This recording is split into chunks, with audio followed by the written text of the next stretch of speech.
Chefs, welcome back into the kitchen. Today, you're cooking for the critics. Tracy McLeod, William Sitwell, and Grace Dent. This is a great opportunity for you to show them your talent, your skills. This is your food. This is now down to you. You have 1 hour, 15 minutes to give us the best 2 courses of your career so far.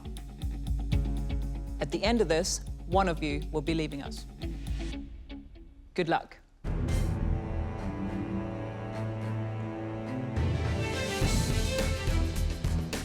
The great thing about MasterChef Professionals is that we have a chance to see the freshest talent. We get the chance to eat it first. What I want to see today is someone that I can say to all the other critics, I was there before you. It does feel like we're going through a bit of a golden age for British food at the moment. And it'll be interesting to see whether that's reflected in the food that we are served today. These chefs can cook whatever they like, so I don't think that they should feel restricted, because certainly we have open minds, believe it or not. We just want to have good food. Cheers, guys. Cheers. Ooh. Cheers. Nice. Luke, 15 minutes till your first course is served. Yes, chef. The problem with scallops is you've got to be really careful to cook them right, not to overcook them, and not to have too much butter sloshing around because they can be over-rich. That phrase, coastal herbs, there's something that just sings, doesn't it? I don't even know what coastal herbs are, but I'm sold. I want to see them. You've got 7 minutes to go. How are you doing? Just searing off my scallops and then I'm going to start plating. So you're on time. At the moment. I like the fact that the puff rice is going to introduce potentially a bit of texture and bite to it.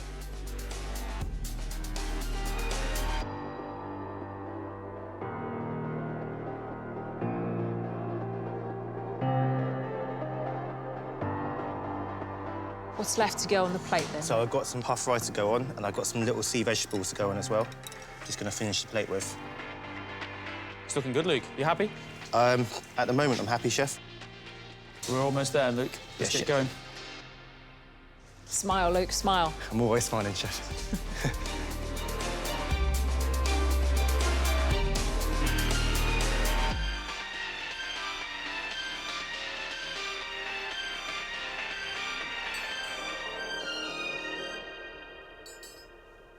So here we got hand-dyed scallops with fennel puree, puff rice, finger limes and a little Asian dressing with coastal herbs on it as well. What are your coastal herbs? We got sea purslane and some wild samphire. Cheers, thank you. I rather like the way that it looks. I think that he really does think about what he's doing.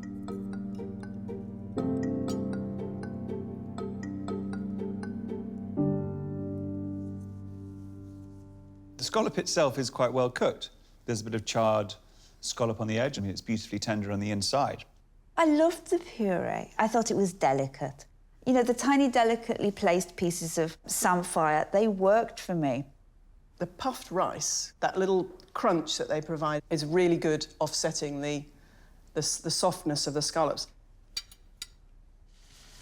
He's done a really good job with the scallop. The seaweed adds a lovely flavour. Everything is there for a reason. The rice brings this texture that it needs because there's a lot of soft elements. It's lovely, a real pleasure to eat this plate of food.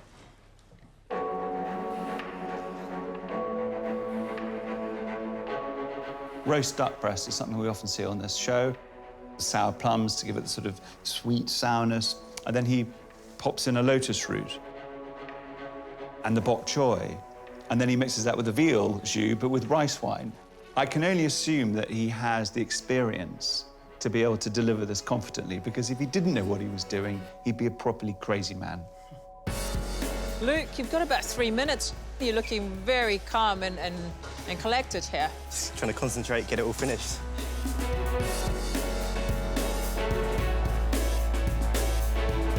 Are you feeling happy? So far, so good.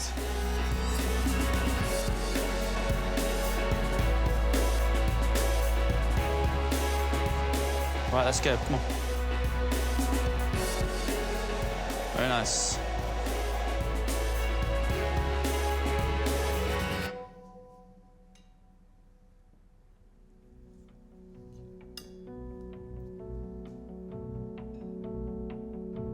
So we got seared duck with a sticky honey soy sauce 5-spice glaze, and then a sweet potato, sour plums, lotus root, and a rice wine sauce. Thank you. The duck, oh, it looks so good. It's sort of glistening and it looks pink. This is a fabulous looking plate of food.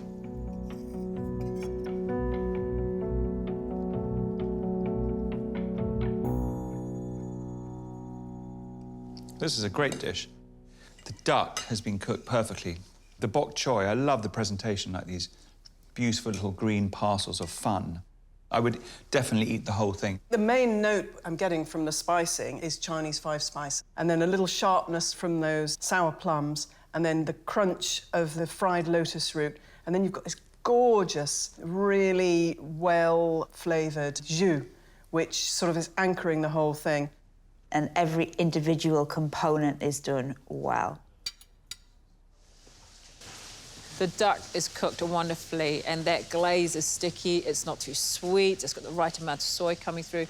Deep-fried lotus, delicious, crispy, crunchy, adds texture. The pak choy brings freshness to the plate. I think this is great. I think I'm all right. I know. There was a lot of pressure there. I've done the best I can, and hopefully it all pays off. Right, Michelle, you've got 15 minutes for your first course. Lovely. You gonna be ready? Yeah. Should be ready, yeah. Should. Good. I don't think this is going to be a curry, is it? It's going to be a piece of lamb coated in Caribbean curry spicing. So presumably something quite fiery, based around a Scotch bonnet, chilli. People, when they come to cook on MasterChef, for us, they're scared to give us something feisty. They're scared to give us heat. They're scared to give us tons of spice. So please prove me wrong, Michelle. Michelle, you've got 4 minutes for your first course. Are you happy with the cooking of your lamb? Yeah, I am. It's nice and pink, and it's got the spices on there as well. How long did you say I had, sorry? A minute or so. You need to get a bit of a move on. Yes.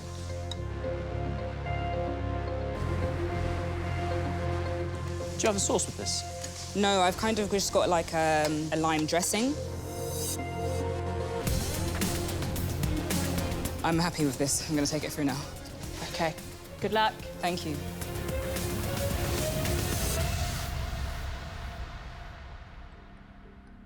Hello.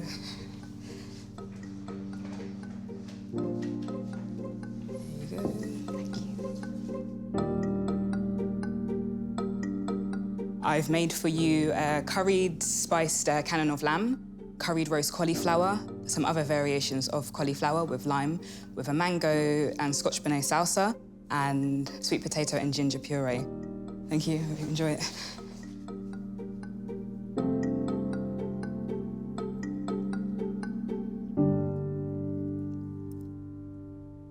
You've got a kind of curried dry rub on the lamb, which absolutely transforms it. And I'm really liking that sweet potato puree as well, which is gorgeous. The lamb is cooked OK. It's all right. There's a bit of mango, which is quite nice in there. Adds a bit of a surprise in terms of the texture. The only saving grace is that there is this Scotch bonnet, which gives it a bit of spice.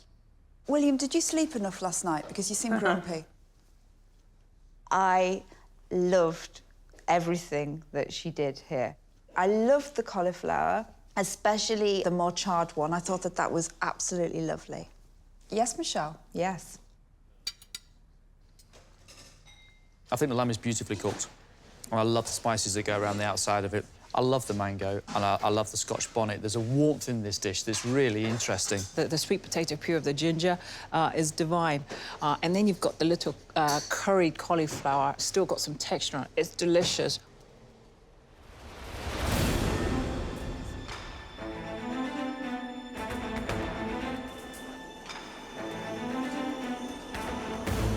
I'm must say, I love the sound of this. I love the combination of chocolate and cardamom. Works really well together. I just want basically a slice of chocolate cake. Nothing fancy, but I just hope that she's done something that lifts it to the professional level. Right, Michelle, you've got a couple of minutes left. How are you doing? All good, actually. What's left to go on the dish then, Michelle? Got some cocoa nibs on there just for extra bit of crunch, and my ginger twill as well, just to kind of enforce the ginger flavour there. The time's up, Michelle. You ready to go? Yeah, I'm ready to go. Happy? Yes, I am.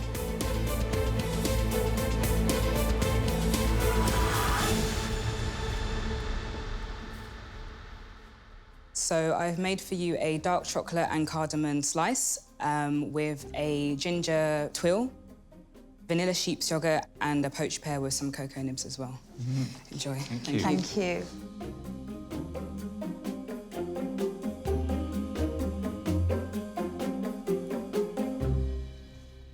I love this combination of chocolate and cardamom with a gorgeous sort of crumb underneath. It's soft, it's crunchy, it's got a little bit of saltiness in it. The chocolate could have more of a bang. There could be more of a gingery kind of heat kick, perhaps, in the twirl.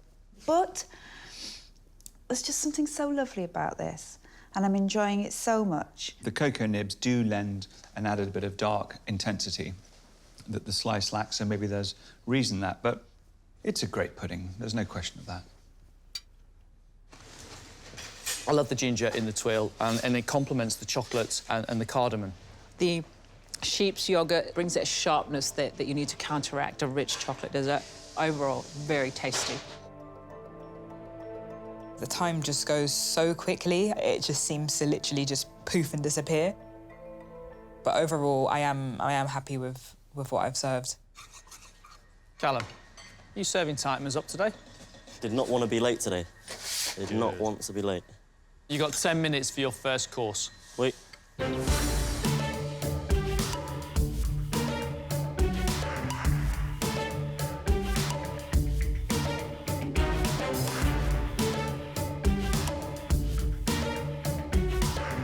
It's going to be a piece of guinea fowl, and then he's went crazy with mouli, which I would say it's like a big version of a radish, but pale. So to add it to radish seems strange to me. But I quite like the fact that he's doing something a bit different. Callum, you're running out of time. Yeah. Have to really get these on. Wait. Love the colour. Is that everything? Yes. All right, off you go and good luck. Thank you.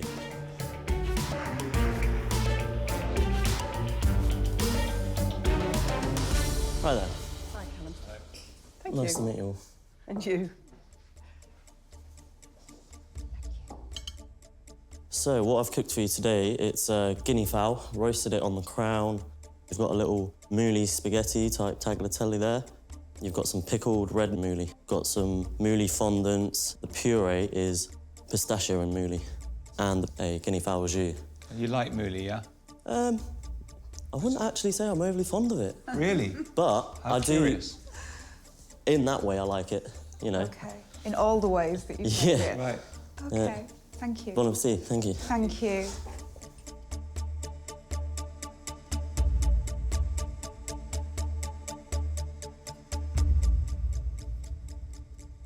There's lots of different vibrant colours, all of them made up of mouli.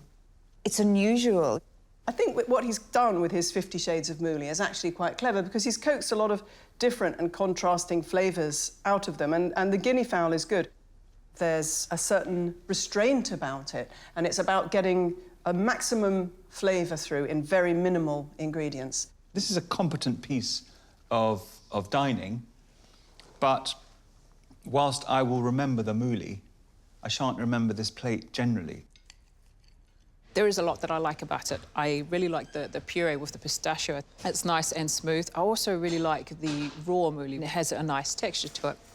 But what we don't have is a variation of flavour running through the different types of white radish and mouli.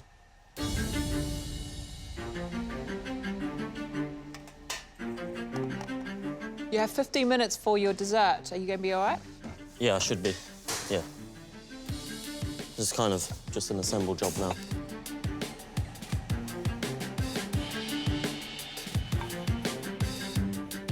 If his panna cotta is soft and beautiful, and it's got a little bit of sugariness from the strawberries, a little bit of that summer flavour, lemony stuff coming in from the yuzu, and then this basil garnish, a little herby edge, I mean, it could be absolutely delicious. Could be one of the more interesting of the many, many panna cottas we've eaten in this room over the last decade. What's that going on there now? This is the yuzu gel. I don't want to go too mad with it because this one's quite sharp. We've got 1 minute left. Oui, chef. OK. It's not much else to go on? No, just this. Yeah, I'm done. I'm happy. Good? Yeah. Well done. Let's go and see what they think of it, eh? That's the make or break.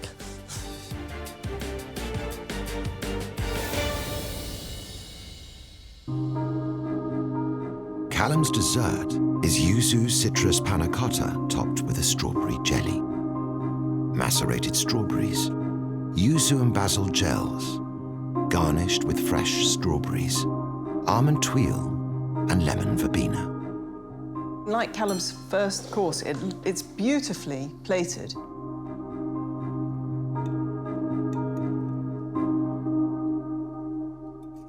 Panna cottas should be refreshing and light. And this is kind of hard, and there's just so much citrus assertiveness in it.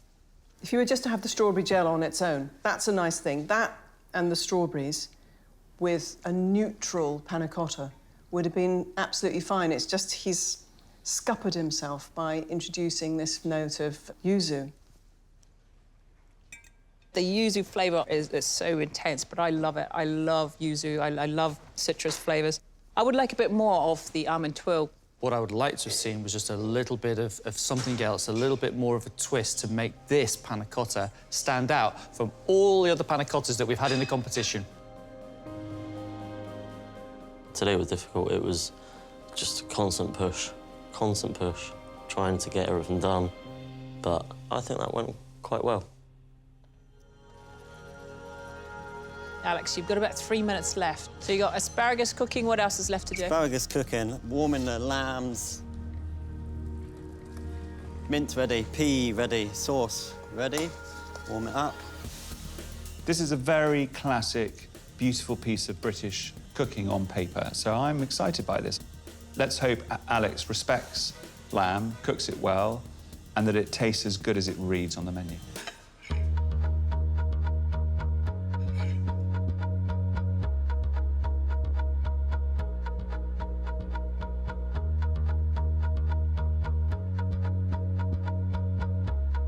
This is my mint gel.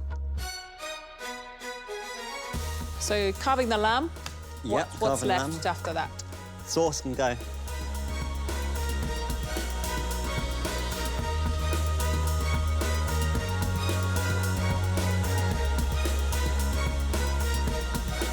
Alex, you done? Yes, I'm done.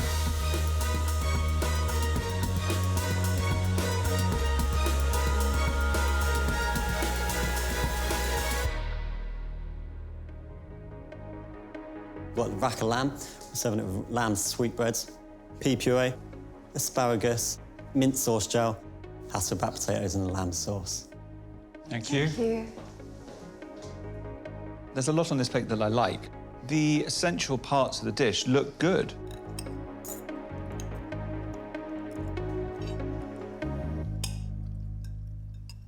There are some nice parts. I do like that mint pea sauce. There is something very delicate there. I like the mint jelly. I love rack of lamb when it's cooked perfectly, but this meat is tough. It may be that the lamb hasn't been rested enough because it obviously hasn't been overcooked, but it's chewy, isn't it? You're always going to get a bit of toughness when it's being pan roasted rather than cooked in the bath. The pea puree is wonderful, the asparagus and the potato, everything here goes really well. My criticism for this dish is the sauce. I just don't think it has enough lamb flavour. Right, Alex, you've got 15 minutes for this souffle. Make it a good one. Thank you. Ice cream, ice cream. Raspberry souffle, you know, it's somewhat of a technical challenge.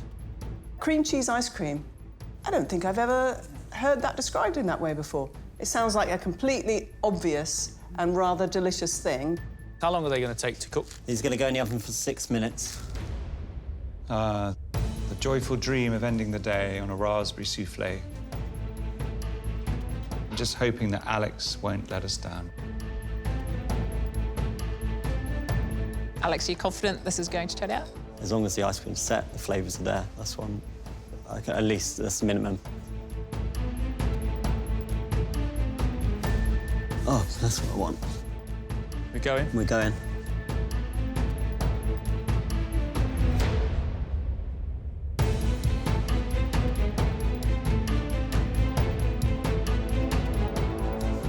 Okay, going. Go.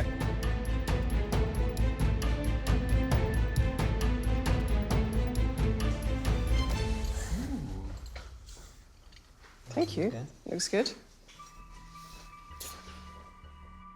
Okay, so we've got raspberry souffle, we've got stewed raspberries sitting underneath, and we've got cream cheese ice cream with it. Where's the cream cheese ice cream? The cream cheese ice cream I'm serving inside. Oh, it's inside? Inside. Ooh. It just says plunge in and eat me, so that's good. I'm happy with it. I hope they're happy with it. Time will tell. It's a very good souffle. It's a perfect souffle, actually. It really tastes of raspberries. And then there's this piece of magic where he's managed to get cream cheese ice cream inside a hot souffle, which is ingenious. There's a tartness to the ice cream, which actually works. I think it's a really, really nice pudding.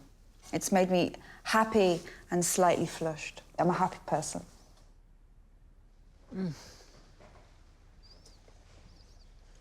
It's fresh, it's light, it's not oversweet, and the ice cream is a delight. Love the raspberries underneath and also the texture of the cold ice cream coming through the warmth of that. Yeah, really nice. That was the craziest hour of my life. But I guess that's what cooking's all about, isn't it?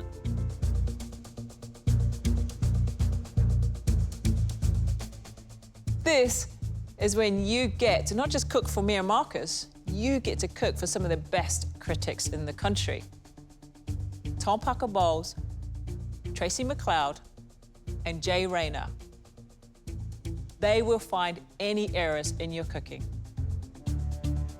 2 courses, 1 hour, 15 minutes. I wish you the best of luck.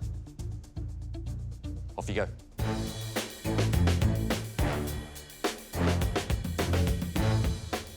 Over the years, I think what's interesting is the way that the people who decide to enter look at who's won the previous year and say, I could do that. So each year it means the standard is going up.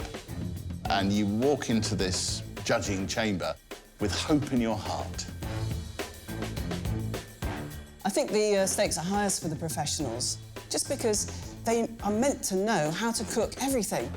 I think it's incredibly exposing, and I really admire them for putting themselves through it, because it can all go so wrong for them.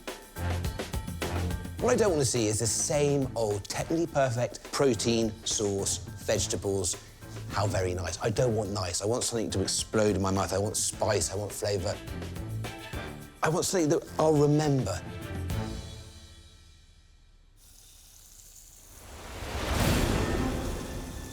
Mark, you've got 5 minutes. Yes. How are we looking? Good, just finishing touches now. Just need to fry the risotto, finish the fish. All the other garnishes ready to reheat. So should be there. If there's anything wrong with the fillet de brill, the dish will be seen as a dud. It's all down to the fish. Fish is coming out now. One of them needs a slight bit more colour. I love the idea of that barigor, and that with a lovely piece of fish sounds very good indeed. Mark, you've got 90 seconds left. Yes. Mind your fish in the pan. Got my eye on it. This challenge with this potato risotto will be that if you cook it too long, it's going to be a mush. And if you slightly undercook it, then we're going to get little tiny slivers of uncooked potato, which won't be very pleasant. Leave the burnt fish for Marcus and I. Yes. Okay, give them the best, okay? Yes. What's left to go on? Just tomato and artichoke. Right, that's it? Yes. You done? Yes. Let's go.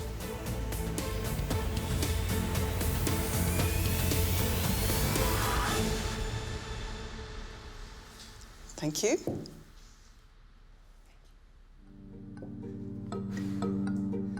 Today I've cooked for you quite a Provençal dish. It's a pan-fried piece of brill sitting on top of a potato and parmesan risotto. You have barragoule violet artichokes, baby courgettes and tomato.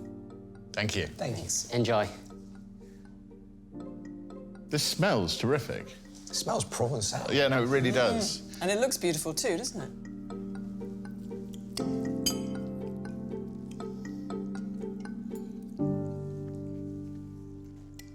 Mark promised a Provençal dish, and on the whole, that's what I've got. The tomatoes are sweet, the basil, the courgettes. It's a good bit of fish. Tiny, tiny bit overcooked, perhaps. The potato risotto, it's a lot of very finely diced potatoes and a nice sort of parmesan-infused broth. But it's a very clever thing to have under a piece of fish. Absolutely everything is perfectly cooked. The artichokes really set it off. Everything just works so well together, doesn't it? I like the basil coming through the risotto, but the cooking of the last piece of fish, we gave him a warning that it was starting to burn. I hope he's going to make up for it in a perfect dessert.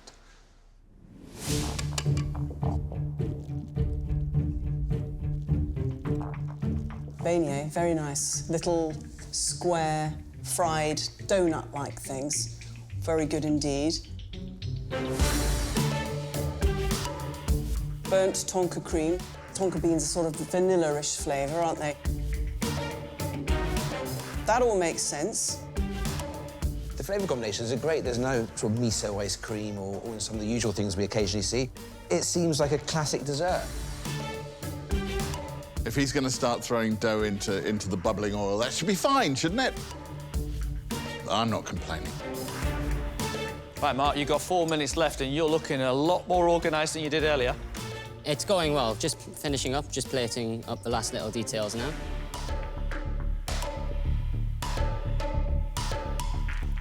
Are you happy with the burnt cream? Flavour-wise, yeah, it's absolutely spot on. This is just a crumble mix, just for texture. So is that the last thing to go on? There's a little bit of fennel crust, and that's it, good to serve.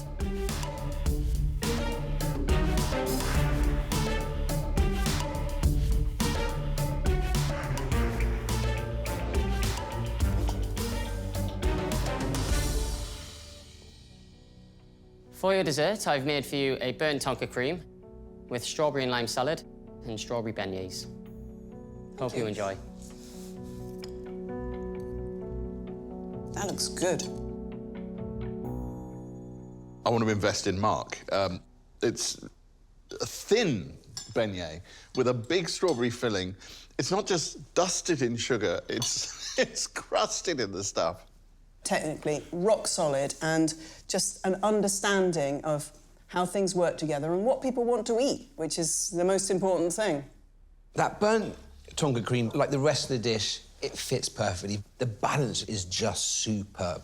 I'm delighted by all the other things, but the beignet. Oh, look, they've all gone. You can definitely taste the tonka beans in this burnt cream. It's got a lovely, smooth, rich texture to it. Love the beignet, packed with flavour. We've got a nice sugary coating. It's a nice dish. It didn't go entirely to plan, however, I got dishes which looked reasonably how I wanted them to look, and the flavour from what I was tasting was how I wanted it, so hopefully they like it as well. David, you've got about 3 minutes left. Shouldn't you be sort of almost getting ready to serve? Yes, I'm running about 3 minutes behind, and I'm going to try and push everything out as soon as possible. You're going to have to pick up the pace, darling, yeah? Yes, chef.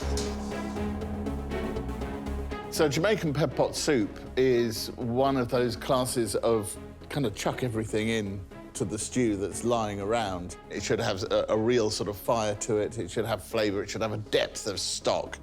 The hake's got to be cooked perfectly. The mussels can't be overcooked. It's going to be difficult to get it all right, but I like the idea. Right, David, your time is up. Is that cooked? No, not yet. I wonder, is it? About 2 minutes in the oven, I'd say.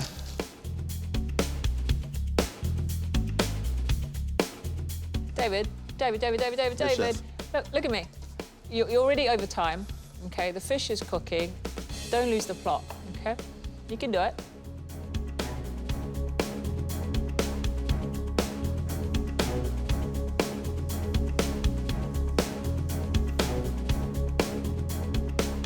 Go on, David, let's get this dish done. Yes, chef. How is that fish? We good? Yes. Good. What else have you got left to do now? Just the chili on. I know you don't want to hear this, but you're 5 minutes now, David. That's it. All right, have you done? Yeah.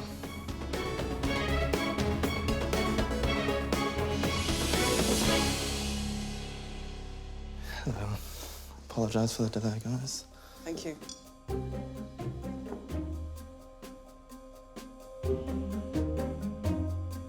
David has made Jamaican pepper pot soup with poached hake, yam, mussels, bacon lardons, pickled okra, and chili oil.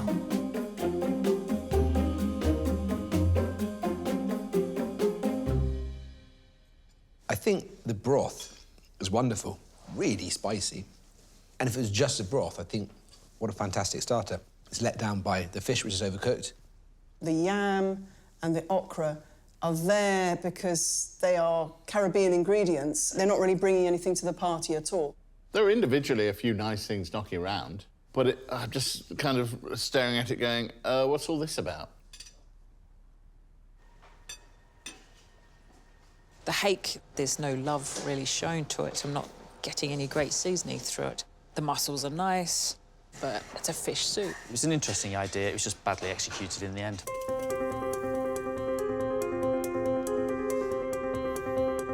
Caribbean spice cake with goat's cheese sorbet, rum-soaked raisins and cherries, honey tweel and roasted cherry puree.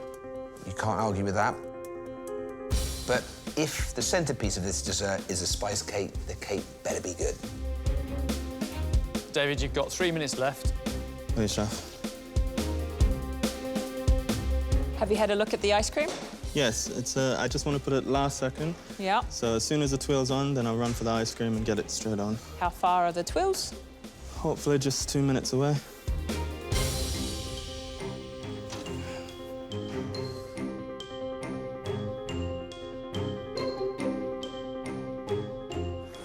It's not quite there. It's not quite there in the centre yet, chef. Take the edges. Come on, come on, come on. You done? Yes.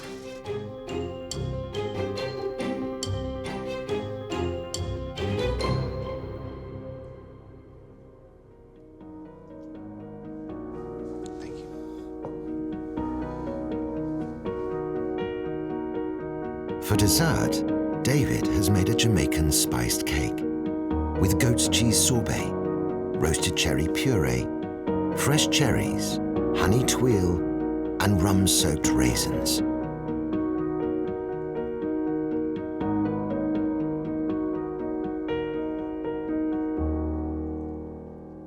The flavours you get from the cake are the ones you should be getting, allspice, a bit of cinnamon in there, a bit of mace, but it's all very polite. It feels a little bit like he's made it for someone he thinks doesn't like heat.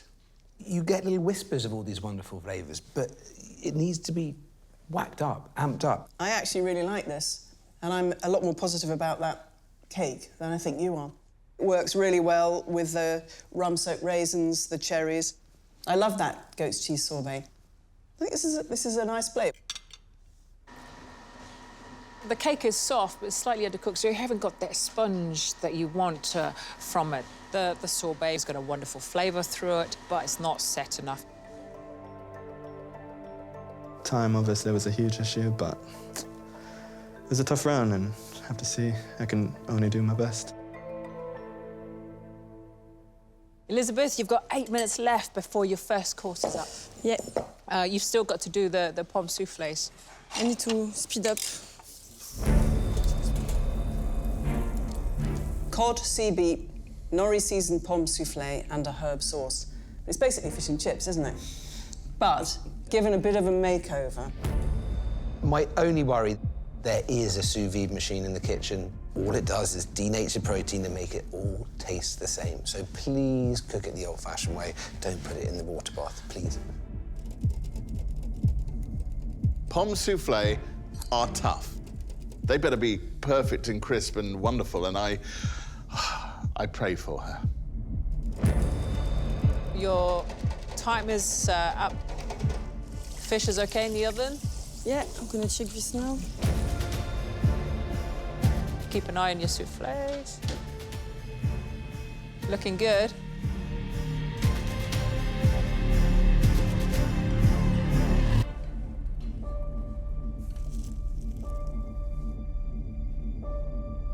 You're about 6 minutes over. You're going to have to start plating up now. Yes. Let's go, Elizabeth.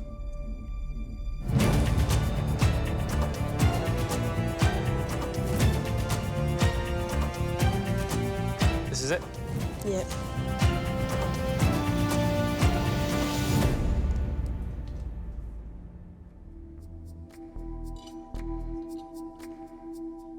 So I've done a sous vide cod with pomme soufflé and some nori, and as well some fresh peas and wild sea beets with a herb sauce.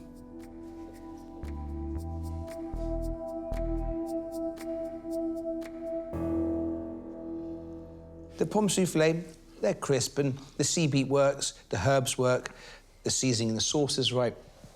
Everything in this dish is a really professional, decent plate. I just think sous vide ruins a beautiful piece of fish. The real problem is that you end up with a piece of fish with very little texture, a rather bland, uniform flavour, so it's sort of floppy and pale and probably doesn't look far off raw. But what's great about that sauce is a little bit of aniseed from one of the herbs, but also a lovely whack of lemon as well. It's just a shame that the cod feels like a bit of a cop-out. I love the texture of the fish. It almost feels like it's undercooked because she's water bathed it. The sea beets have got a lovely salty flavour to them. The peas are great. I like the sharpness of the sauce, the lovely pomme soufflés. I think it's delicious. Elizabeth, you were way over on your main course. We really need you to get your soufflé out on time, OK? Yes, chef. If you're introducing a fruit into a soufflé, there's always a danger that it's going to make it heavy, stop it rising, or sink to the bottom. Cardamom can be quite a bully of a spice. If you overdo it, it just dominates everything.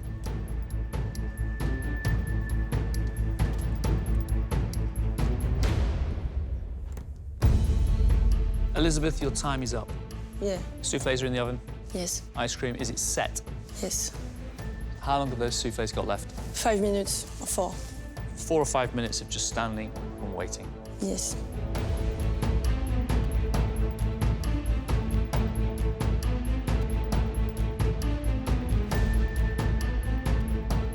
They're rising nicely. Right, let's go. Come on. Yes.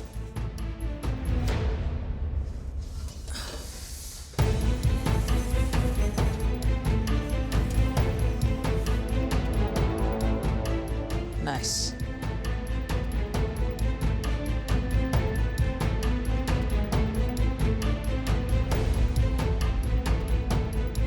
I'm sorry, I'm late again.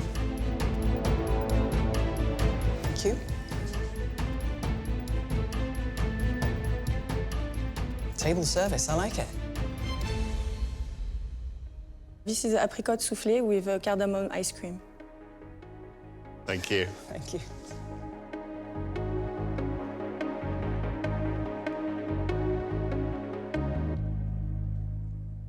You can taste the apricot flavour in the souffle, and when you get some of the cardamom ice cream with the souffle, it is delicious. That ice cream is creamy and the cardamom is perfectly judged. In terms of texture and height and lightness, it's a good souffle. This is the sort of pudding that I would very happily eat again. Very, very light. I love the ice cream.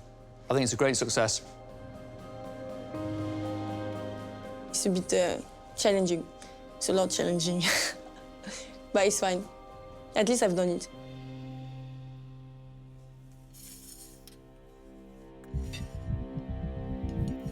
Sean, you've got 8 minutes. Yep. How you doing? Pretty much set. Good on the starter, good on the main course. You happy? Absolutely. Good. The first thing about mackerel, it has to be spanking fresh, otherwise it starts to smell like cat food. The second thing is, although it's oily, it's so easy to overcook. An overcooked mackerel is not a nice thing. 2 minutes, we've got to send your starters. Wait.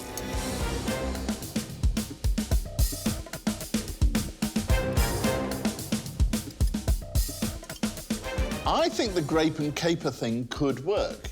Fruitiness, saltiness, all of those are things which mackerel will welcome. Right, Sean, your time is up. Let's go. Yep, wait.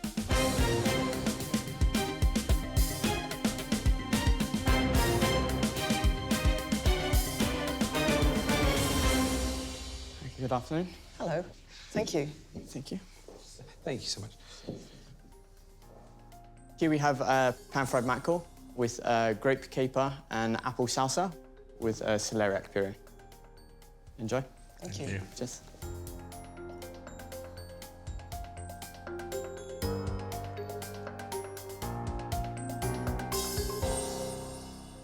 Mackerel's incredibly fresh, good sort of shiver of celery-style flavour coming from that nice, really smooth celeriac puree. I think it's good.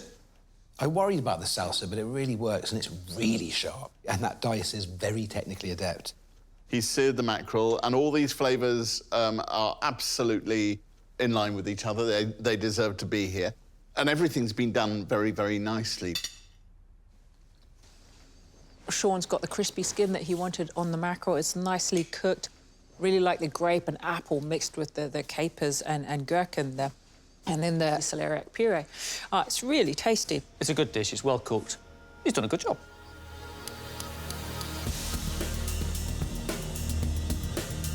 Sean, we've got about 3 minutes left to go. What have you got left to do? So I've just got to finish sealing off this pigeon, and then, yeah, assemble the dish while the pigeon rests. The real challenge with a squab pigeon is they're quite small. So it's a delicate process, and you've got to know what you're doing, or you could just end up with a really dense piece of rubber on the plate. I would definitely have cherries with pigeon. Nice bit of sharp acidity. With the richness of the pigeon, it works really well. It's just a tonka bean gel. Why is it there? I'd much rather see cherry compote or something much more traditional.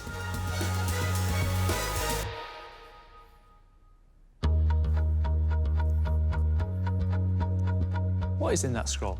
It's literally a poem I thought up when I was practicing. Right, are you nearly there? Yes, chef. 30 seconds. Yep.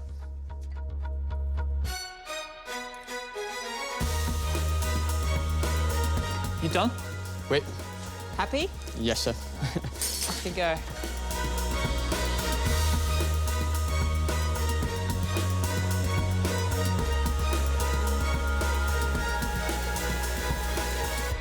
Hello again. Thank you. Thank you.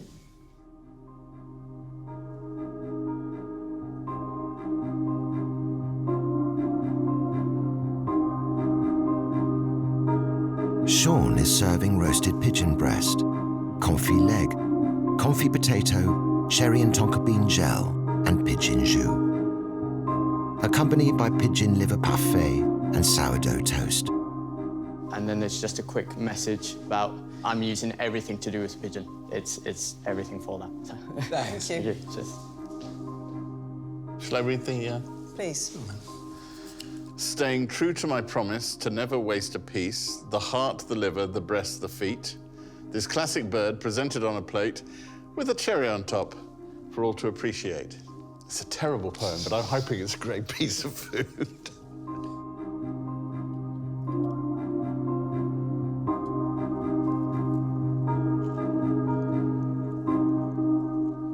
It's one of the best pigeon dishes I've ever had. We've got whole cherries here and also a little sharp, sweet jelly which has got tonka bean in among the cherry, and that just anchors everything. That and the jus really are fantastic backdrops for this pigeon.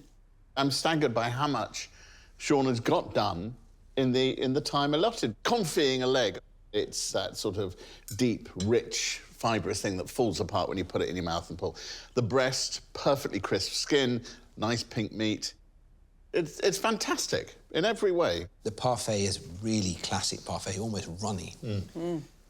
Well seasoned. And even the tonka bean and cherry paste had enough sharpness to justify its inclusion on the plate. Every part of this dish comes together in a big, happy, squabby whole.